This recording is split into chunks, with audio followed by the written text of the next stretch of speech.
the network for the AV industry. What are you listening to? This is AV. This is AVNation. This is AVNation.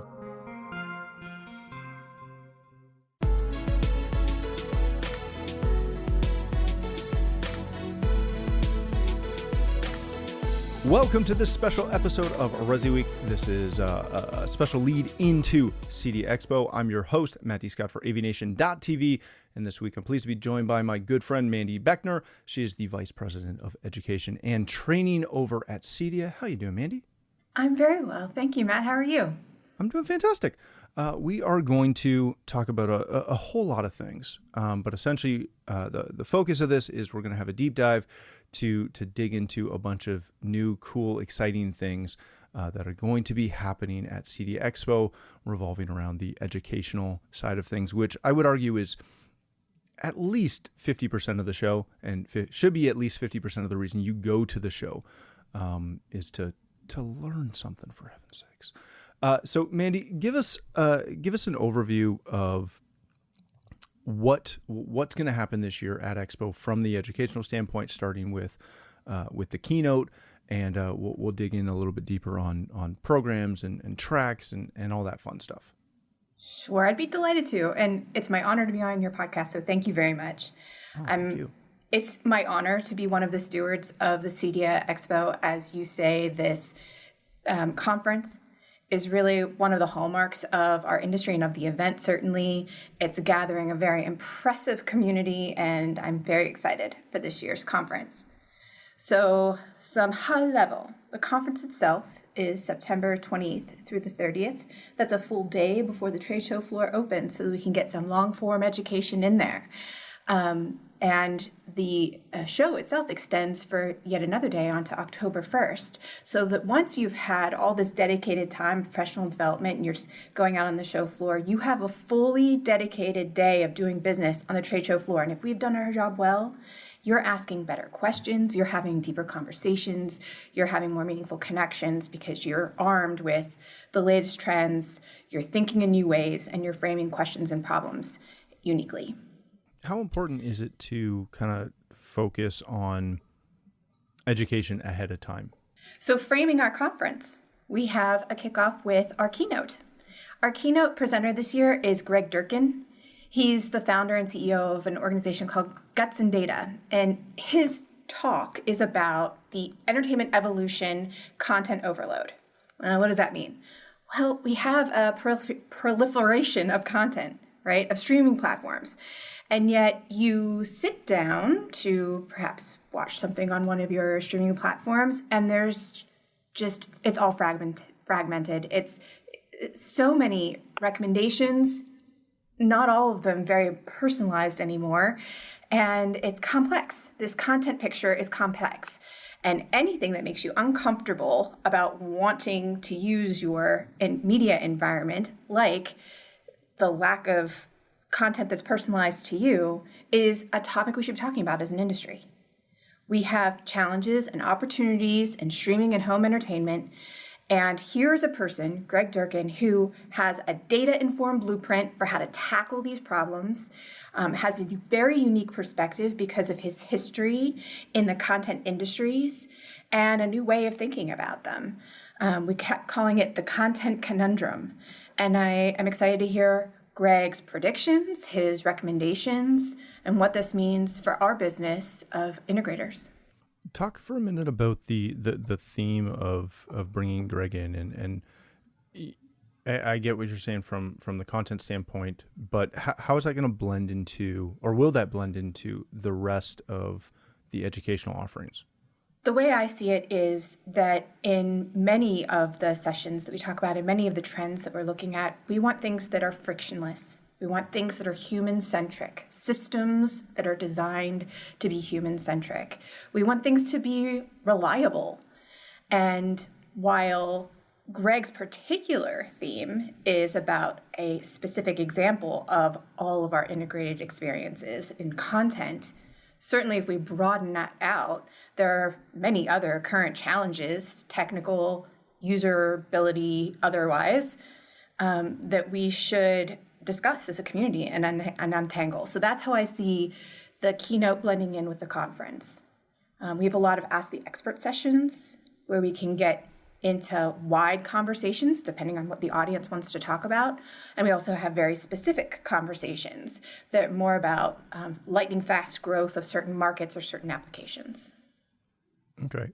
When you start talking about the program, is this year's educational offering going to be, is it going to be similar to what people have expected in the past? Do we have some new tracks?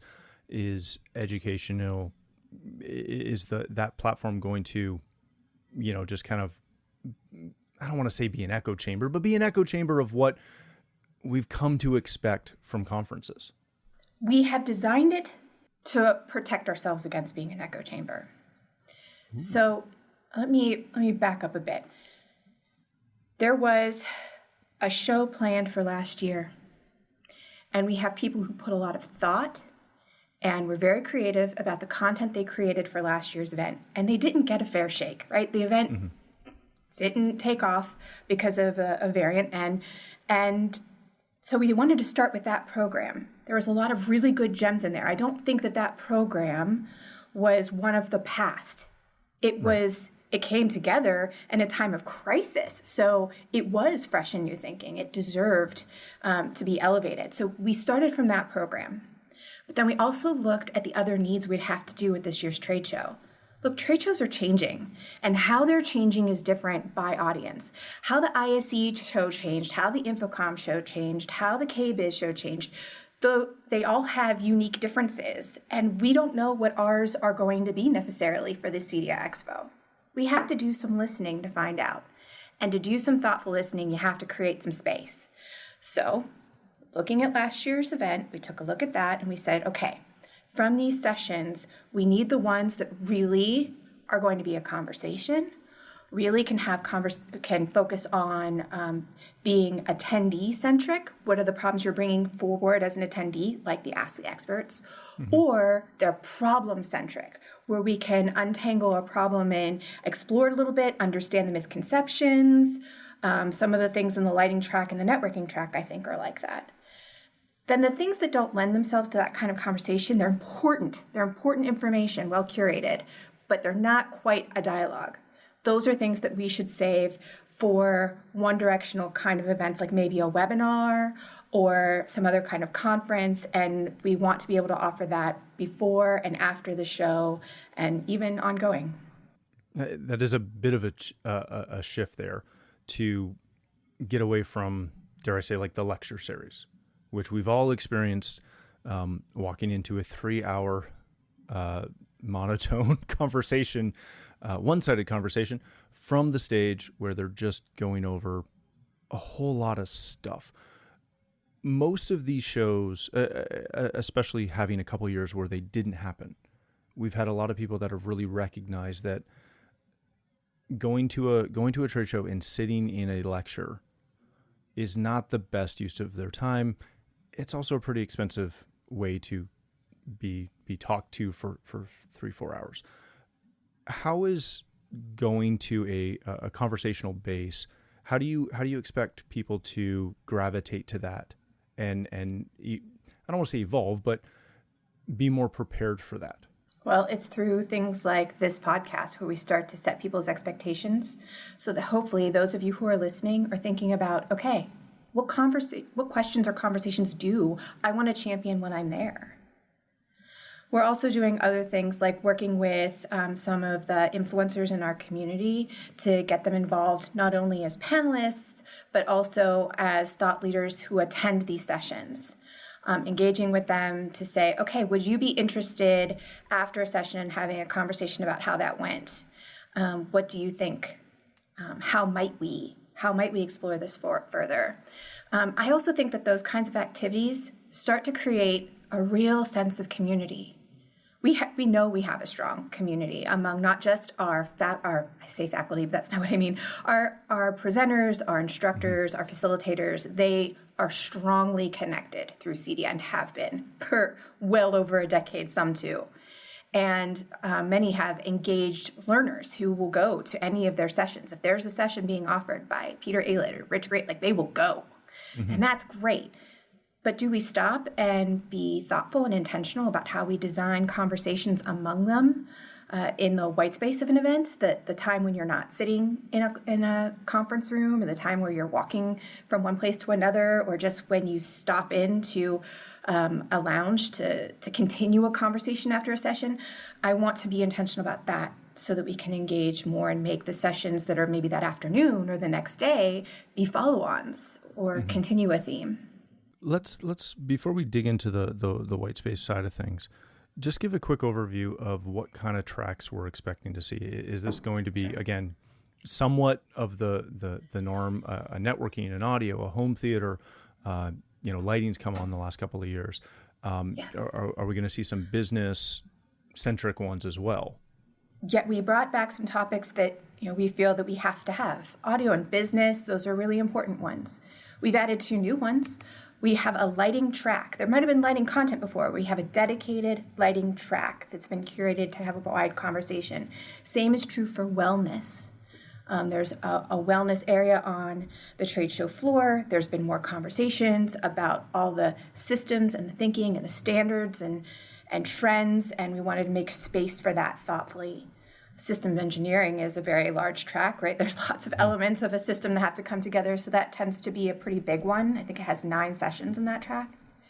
And we have new content in almost all our tracks, from certification prep all the way to networking. You mentioned wellness. I mentioned lighting. You expounded on lighting. Lighting's one of those ones that's near and dear to me, because not only do we do it internally in my company, but it's also just one of the things I love.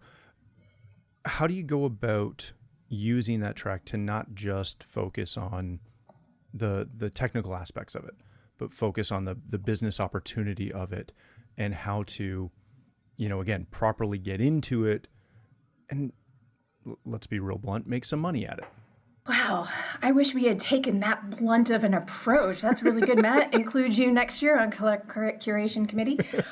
I think first we took a look at, okay, let's just throw out all of the areas that we can't miss having part of the lighting conversation at the show. So that's where you would expect to see, all right, we need to talk about fixtures. All right, what about the fixtures? And get into that. We need to talk about the future of architectural lighting and design. Okay, let's do something on that. We need to talk about how you specify these things. That's unique. But we do have a session on the business of selling lighting and lighting systems. But it came not as a, hey, why aren't we talking about selling things? It came more from if we're going to have a track and we have to have all the major elements, what are the things we need? So yes, the one that I think you were hoping for is there. But we wanted to make sure we told a story around lighting systems as a whole. How do you go about utilizing some of the tracks and some of the new content to really get people out of their maybe preconceived ideas of how, and again, I'll pick on lighting just because it's one I know, get them out of their kind of closed window of how that works, and show them how many new opportunities are there, or at least get them thinking about the new opportunities that lie within lighting. Because again, just to pick on lighting, you can look at that as a real small, finite pool of an opportunity, but it can be absolutely massive.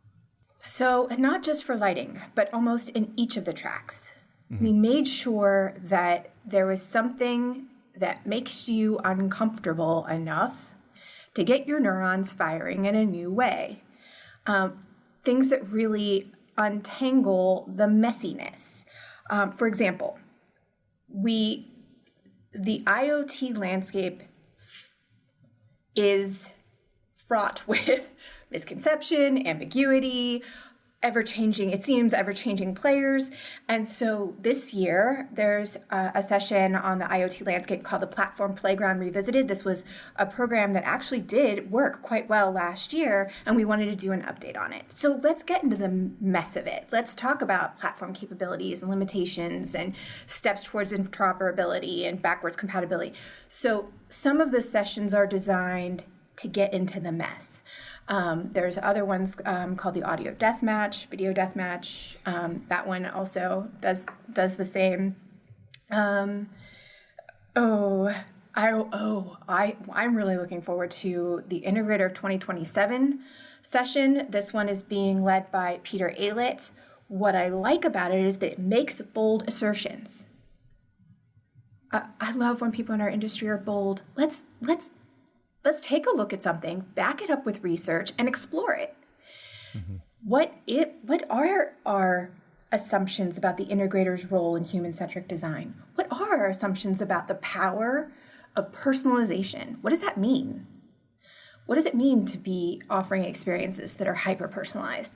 These kinds of sessions, I think, can never be just canned. And every time you offer them, they're going to be different because they flex with the audience that's there, with the people who are willing to be engaged participants in the journey. You mentioned getting people uncomfortable and how it's going to be messy, which I'll be perfectly honest, I don't think I've heard that from an event organizer before, talking about how, and I'm all for it. We talked pre-show how I'm all about getting people uncomfortable. Why do you take that approach? Why are you so upfront about the fact that you want people to come in and be a little uncomfortable and mess with their head, mess with their thinking, mess with their preconceived notions of what the industry looks like, what their business could look like? We're going to nerd out on the neuroscience of learning on another podcast, but I'm going to lean into it a little here. So you're coming to a conference to learn something new. It might not be something that is as rote as I want to learn a new skill. Mostly you want to learn new ways to be inspired, or new connections or new opportunities that you should be looking out for. So that type of learning requires you to be thinking in a new way. If you want to be thinking in the way you've already been thinking, then come and do the trade show floor, say hi to your friends, and we're good. But if you want to learn something new, if you want to challenge yourself, if you want to flex, then you have to be a little bit uncomfortable. And if you find that you are registering for the conference and selecting your courses and going into the hallways and sitting there and walking out and filling out your eval, and that's what you're doing, then you have to do more. You have to take on the agency of making yourself uncomfortable, of asking strange questions of strangers, of paying attention to the body language of the room around you and kind of figuring out why people are thinking this is interesting or strongly reacting to it if you're not, or looking for new ways to be inspired. You have to do some active engagement in order to get a lot out of it. And it's easy to fall into a rut and just kind of go through the motions and just find the safe space of sitting next to someone you haven't seen in a while and just talking about what's been going on with your friends. And that's great. You should do that too. But you also have to engage. How important is it, and how do you promote? Because you made a real good point. It's very simple to connect with your friends because you know they're going to be there, and then just walk around as a posse all week long. How do you go about encouraging people to take ownership of learning something new and getting uncomfortable? Let's see. I can think of it in terms of an example. So when I go to a conference, right, for the world that I live in, which is talent management, I'll find other peers who are also going. I love when one of those peers works for one of our manufacturers. And I'll say, okay, here are some key things that I'm going to go for when I go to this conference. What are you going for? And we support each other's learning. And then we will connect for a lunch or a dinner and share out what's happening. I like when we also make a plan to go to a workshop that's in common and sit at different tables and work on different problems. Because that's getting into the mess of things in a different way than a seminar or a panel. That's really working through a problem. We have a number of workshops that people can do that with at CEDIA Expo. I have one that I'm excited to talk about because it's a little different. So a little backstory. I was working with one of the working groups that's part of our professional development committee. They focus on business training. And they were working on an outline for a business course that they were proposing CEDIA Right. And there were a lot of themes in there that resonated with me from the book by Gino Wickman called Traction, the EOS, the Entrepreneurial Operating System. And I thought, oh, this is really interesting. There's some parallels here to EOS. And people in the committee kind of leaned in and went, yeah, there are. I said, what if we found a partner at EOS that does some training? And they thought, you think we could do that? So I happen to know somebody in our industry who is an EOS practitioner, and I called him up, and he pointed me into the direction of a collection of entrepreneurial operating system champions, right? People who help you learn about and adopt EOS. And isn't there one in Dallas who has a business doing live event venues, doing meeting places, who at least appreciates the importance of integrating technology like our industry offers into making a really compelling visitor experience? So I had a nice chat with him. He was fantastic. And I said, this is a group of business owners of all sizes, small businesses, medium businesses, and I think it would be interesting to offer some EOS training. What do you think? And he liked the idea. So he's going to be at our show doing 2 sessions. One is a seminar that really gives people who maybe haven't read the book or have heard maybe a podcast about it or something a little bit more about how it works and the implications it can have for your business and getting traction in your business and growth. And the other is for people who are ready to get into the nitty gritty and really saying to them, do you have a vision? If you don't, okay, we can work with you. Do you know what your values are for your organization? What are your deal breakers? What are your boundaries that you're willing to commit to in your business that help you determine what opportunities to take, what opportunities not to take, or where to head in your business, or who to hire? It could be very interesting stuff that shakes things up and is a new offering that try this year. That's always been one of kind of my nitpicky things, is that the residential channel is less focused on business than they are on the tech side. Promoting the EOS side seems to be a really good opportunity there. Coming out of this, will you have reasonable metrics to see what the appetite for that is? Reasonable metrics for me start with consumption. Are people going to come? Mm-hmm. Are they going to engage in the learning? They also extend to the evaluations. What they think? Would they apply this? Would they recommend it to others? But then I'd also like to see a check-in. So 3 months from now, for those who opt in and allow me to, I would love to reach out to them and say, okay, it's been 3 months since this show. You know that thing that you said you were going to try, that you had heard about at Expo and you were going to try out on your business? Did you commit to doing it? How'd it work? Tell me more. And then that could inform continuing events, continuing conversations, conversations in cohorts. There's a lot that we could lean into as an industry, and I think CEDIA as the association is uniquely placed as the nonprofit trade association to host those conversations and to allow more exploration there. Is that a new thing, planning an extended follow-up? Maybe I'm just unaware of that happening in the past. But outside of getting, a survey when you finish the course and saying, please fill this out, which of course I always do, and then hand it in, which again, I always do as I walk out. To my knowledge, there hasn't been any follow-up at all. Well, I can tell you that this year I will read every single eval, as will my team, and we will take action on them. So you have my commitment about the evals, and I really want people to fill those out. Has there always been continued follow-up? I'm not sure. I know that those on the team and those who came before me are really talented educators and understand how humans learn. So I imagine they did. And maybe it was in telling our story that we didn't position it as a continuing of the conversation, right? We have an LMS that is chock full of content. We have content on everything, technical, non-technical, hundreds of courses. And so a lot of things that were from Expo in previous years lives in that LMS. It's a great opportunity to explore other topics. Maybe this year we will try a couple other things and see if it is new or different, resonates in a different way. But there's always learning more things.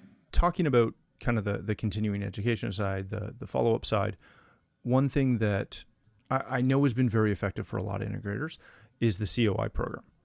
But to my knowledge, that's always been, I don't think it's ever been at the show. It will be at the show this year. Fantastic. You know, it's from talking to people like you, Matt, that I found out about the COI program and what a benefit it was to members and how much they love it. This is an opportunity to have meaningful relationships and dialogue with the design and construction community. It's fantastic. But how do you leverage that? How do you become a certified outreach instructor, COI?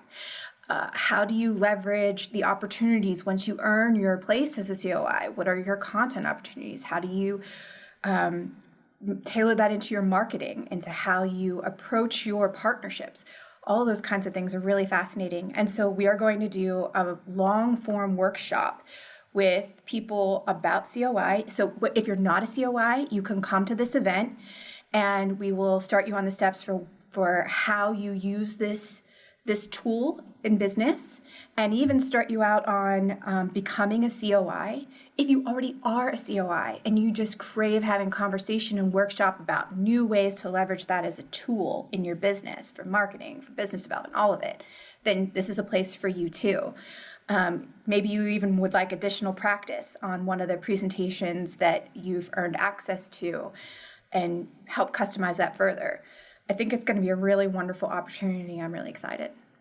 One of the other things that we talked about pre-show was the Ask the Expert side. I know you're doing some panels on it. I am always a big believer in those types of panels and those types of programs.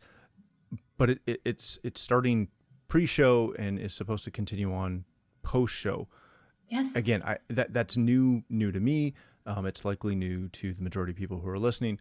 Tell us a little bit more about how you plan to leverage that. Well, first, this has to start with a thank you to our CEDIA community, the experts who allow us to draw upon their time and their talent in order to make them a really wonderful content offering.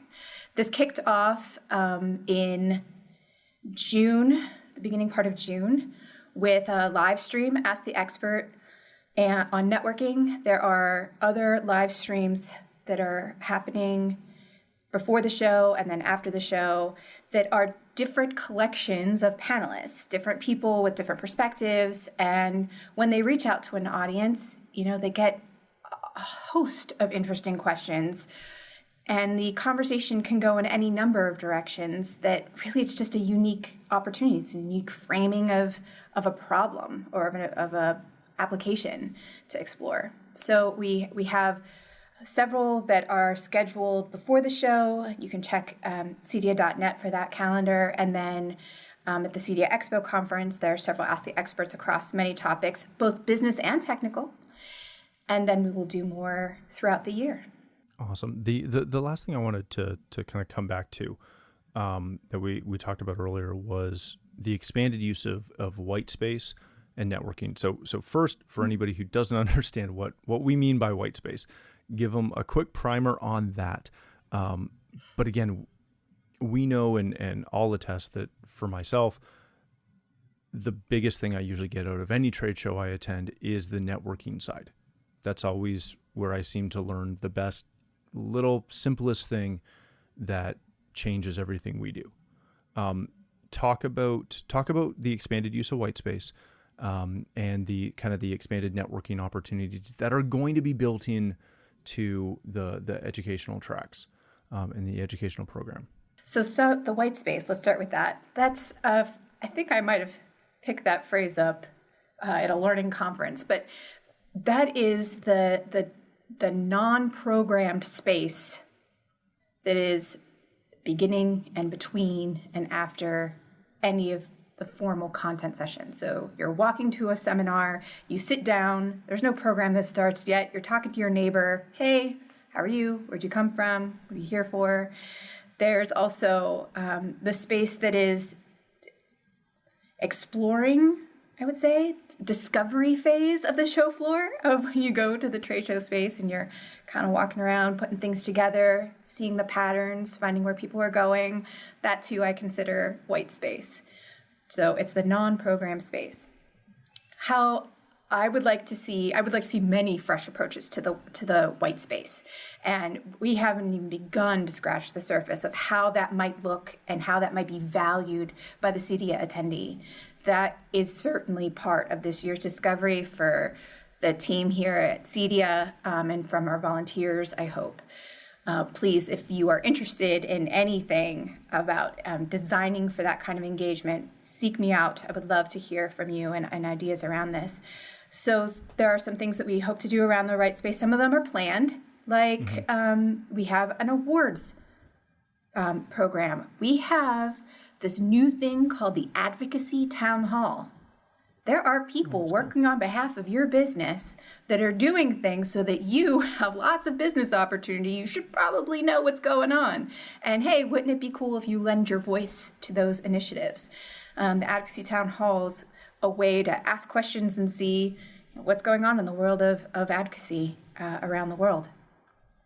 And the conversations that you can have in those kinds of tailored events is really interesting. But then there's going to be organic ones that you can't put on your calendar, you can't schedule. Someone in the hallway might strike up a conversation with you, somebody who's a CEDIA volunteer or a CEDIA staff member, and engage you in some like hallway design thinking exercise that hopefully just feels like a friendly conversation, because that's exactly what it is. And then we do have some purpose design thinking conversations that we'll be having at Expo with some specific communities, just to nail down some particular opportunities or problems or things that we want to make sure that we get absolutely right in part of the experience design as we head into our Denver shows. That's fantastic. So if people want to get more information, understand the tracks, start to pre-plan, what their schedule is going to look like, what they want to dedicate time to. Where do they go to find that?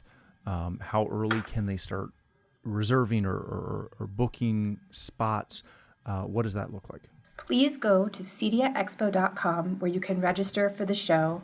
And I recommend that you take advantage of early bird pricing and get the full conference pass.